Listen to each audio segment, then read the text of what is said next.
Orang kafir ni dia tidak faham serupa kita. Penilaian dia pun tidak serupa kita. Dia akan menilai orang Islam ni hebat apabila dia tengok zahir dia hebat.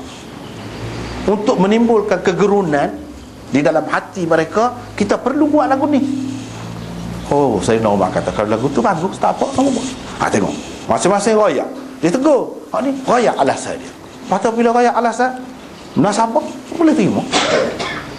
Di tempat masing-masing.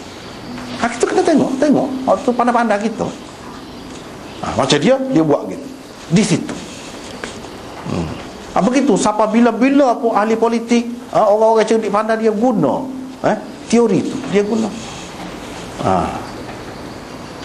Dalam masyarakat yang memang faham agama molek, sedar molek, mengaji molek, memang tak perlu.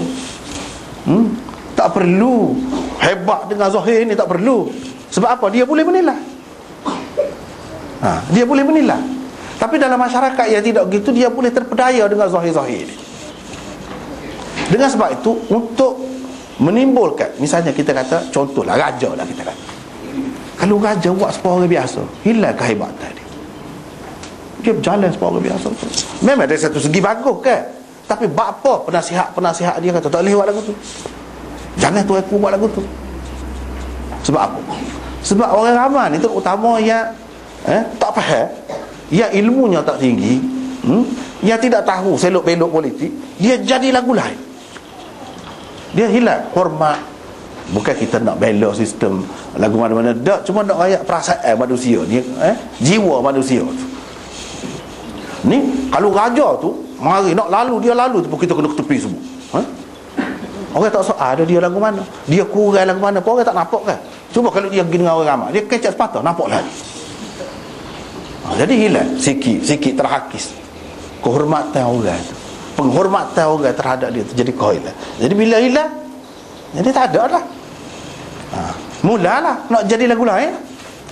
Sedangkan banyak perkara lagi mungkin tidak selesai, tidak selesai, yang perlu diselesaikan dulu. Tiba-tiba kadang saat ni jadi lagu lain.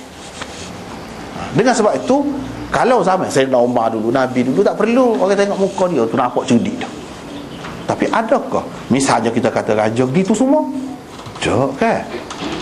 Pandai kecek, pandai menyelesaikan masalah, boleh selalu. Mengaji tinggi, tidak semua gitu kan? Jadi akan nampak kekurangan dia. Bila nampak kekurangan, jadi kurang hormat lah. Sebab itu dalam Islam dia ada hak-hak dia.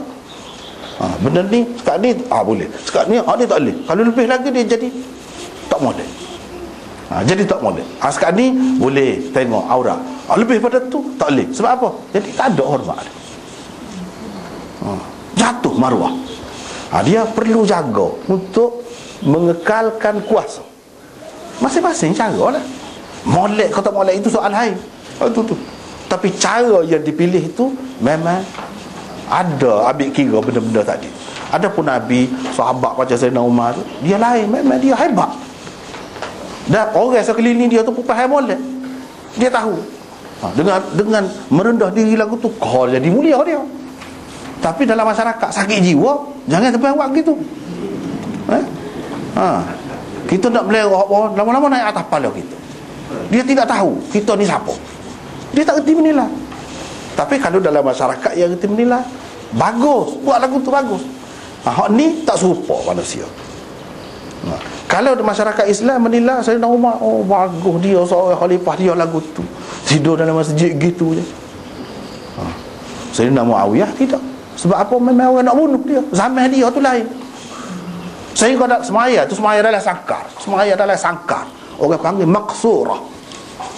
Tu imam mula semaya dalam sangkar, dalam sejarah. Zaman dia. Sebab apa? Memang kena dah apa?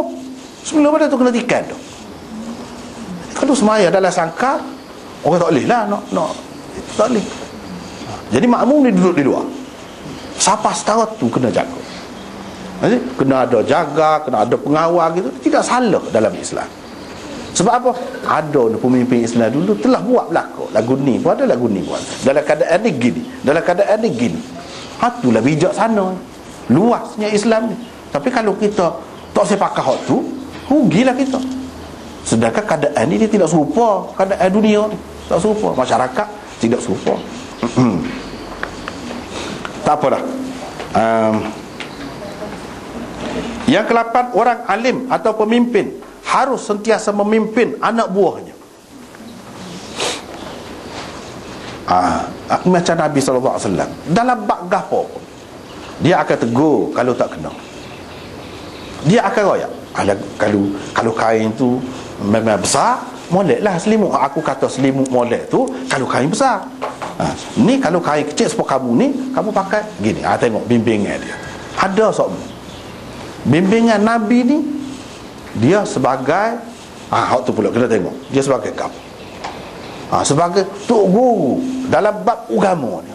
Sebab ni berkait dengan sah tak sah sembahyang ni. Berkait dengan sah atau tidak sah sembahyang. Setengah-setengah panduan dia tu, dia beri tu sebagai seorang ayah. Jadi sebab seorang ayah kena jadi hak tu sebagai panduan dia. Setengah-setengah hak dia buat tu, dia sebagai hakim. Tak ada mahkamah ke? Tak ada. Tidak kena pakai pakaian yang khusus ke? Tak. Dia biasa tengah jalan gitu. Tetapi hak dia buat tu kita tak boleh pakai, kecuali seorang hakim. Apabila kalau kemudian, sampai kemudian duduk dalam mahkamah baru boleh. Kalau tidak, tak boleh. Setengah-setengah hak dia kata tu, tok guru tak boleh. Tok guru kan ajar saja boleh lah. Tapi untuk menguat kuasakannya, dia kena pemimpin, penguasa, ahli politik. Dia saja boleh buat. Orang lain tak boleh buat. Kalau buat, salah. Hak tu lah yang kena belajar hadis tu payah juga. Hak ni sebagai gapo dia. Hak ni sebagai gapo. Jangan lebih-lebih. Jangan kata kerak tangan kita pun pegang hak mana curi kerak tangan dia. Tak boleh lagu tu. Salah. Walaupun itu hukum Islam dalam Quran suruh. Tapi suruh tu lagu mana? Dia ada pula. Sebab tu ilmu ni dia kena ada ilmu sistem Islam tu. Biar kita perhati molek, ikut molek. Jangan ikut tanpa ilmu. Seterusnya hadis Abu Hazim daripada Sahal bin Sa'ad, katanya ada beberapa orang lelaki bersembahyang bersama Nabi SAW dengan mengikat kain mereka di tengkuk seperti yang dibuat oleh kanak-kanak. Mereka tu orang tua, seperti yang dibuat oleh kanak-kanak. Kepada orang-orang perempuan dikatakan, janganlah kamu mengangkat kepala, yakni daripada sujud, sehingga orang-orang lelaki benar-benar telah duduk. Ini dia menceritakan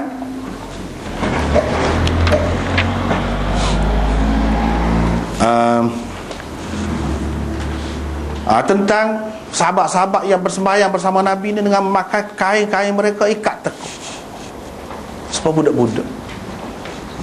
Nak ceritanya susah. Rekah pakaian dia tu. Daripada hadis-hadis seumpama inilah Imam Malik pegang dalam keadaan pakai lagu ni ada kemungkinan terselok sana sini. Dengan sebab itu dia kata aurat ni, menutup aurat dia bukan syarat. Kalau syarat, kalau fardu, jadi siapa tak sah semaya, ni macam mana semaya bersama Nabi SAW. Dalam keadaan lagu ni tentu akan terdedah sedikit sebanyak. Ramah-ramah tu nyada.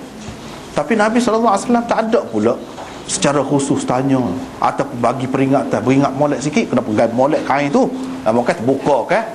Tak ada lah. Sebab apa? Kita kena, jangan kita ingat kalau kain selai ni, sebab zaman ni kain selai pun dia sempurna sebab dia jahit tengah tu. Zaman dulu tak ada jahit, tak ada, kain selai terbuka begitu. Jadi pakai tu pada kita lah, pada kita susah pada masa tu. Kita lah ni kalau kata selai kain pun jahit tengah, jadi tak ada kebimbangan lah dia akan terbuka ke apa. Ni dalam keadaan satunya kain tu kecil, yang keduanya beramah-ramah semaya tu. Ada kemungkinan setuh sana sini. Itu dia nak ceritanya semaya dalam keadaan itu di zaman Nabi. Pernah ada. Sama ke lagu ni? Tidak sama. Pernah ada. Pernah ada ketika susah. Dan dikatakan kepada perempuan. Apa dikatakan kepada perempuan? Takut selok saat ni lah.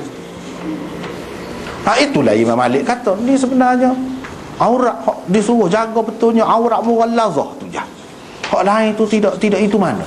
Sebab dalam keadaan, tengok dalam keadaan ni, apa yang tak boleh angkat kepala dulu tu daripada sujud tu? Biar pastikan orang lelaki semua bangun dulu. Sebab apa? Dia dah lah betul kain dia tu. Maknanya kalau orang perempuan tu bangun, mungkin akan ada lelaki yang terdedah sedikit sebanyak aurat dia tu. Jadi hak sepatutnya dalam semaya tu khusyuk, ingat kepada Allah, jadi gialah ke lain pula dah. Hak duduk di belakang, jadi cerita lain. Zaman Nabi pun ada juga lagu tu. Ada juga apa saya? Ai takut bawahnya. Bila-bila sujud. Bila-bila sujud tu bukan orang perempuan ada di belakang. Hak tu pula lenggok gitu. Ada juga.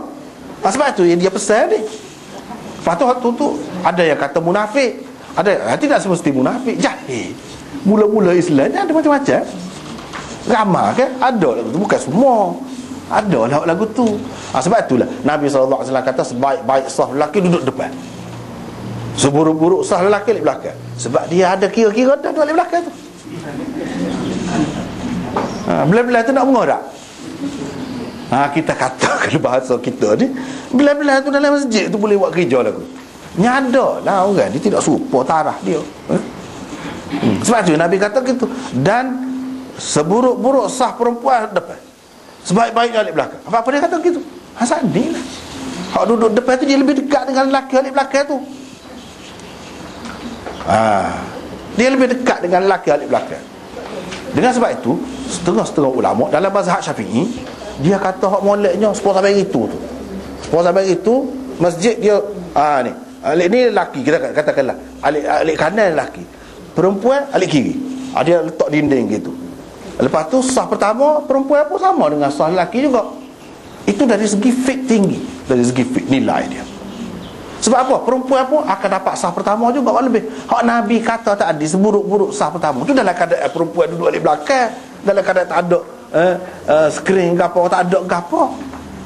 Tapi dalam keadaan biasa, hak falsafah semaya tu, gapo dia maksud sah pertama jadi lebih, makna kesediaan di peringkat hadapan untuk Islam dalam apa perkara. Hak tu tidak lelaki saja, perempuan pun. Dengan sebab itu dalam fiqh Syafi'i ada sebut molek, kata dia lelaki dengan perempuan itu duduk sama. Sah pertama lelaki adalah sah pertama perempuan, sah kedua dan seterusnya gitu. Bukan duduk di belakang. Sebab sampai Nabi ni tak ada skrin-skrin gitu, tak ada.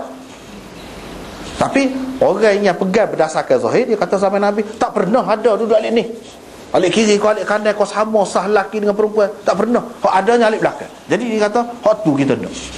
Iyalah juga, masing-masing pendapat lah.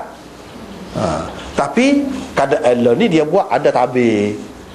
Hak tu boleh buat, nak duduk alik belakang mengikut seperti hak asal. Tapi kena ada usaha untuk menutup. Jangan jadi zaman Nabi tu, sebab dia serba rengkah kan, serba kurang. Jadi seadanya lah. Jadi kena ngejah lah, mengikut setakat mana hak ada tu pada masa tu.